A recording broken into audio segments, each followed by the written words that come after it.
Hey guys, at the International Builder Show, and if you guys want to see that video, it's in the upper right-hand corner. Patrick talked to us about this product right here. It's a new product, it's a French white oak.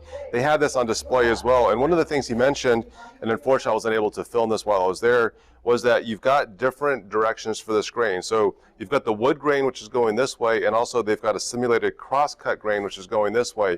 And the benefit to this is, like, when you look at it in different lights, it changes color. So we saw this out in the sun, so as the sun's going across your deck, your deck looks different over time, adds that extra texture, and is very interesting to look at. So from a distance, we're actually sitting on the deck right now.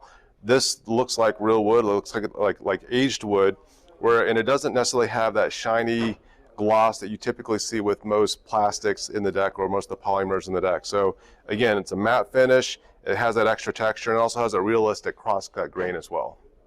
So right now you can't see the lines going across the cross-cut, but like when the sun changes over time, you can actually see the lines appear based on the way the light's hitting them. So you got different shadow effects and different effects based on how they've added that cross-cut to the grain.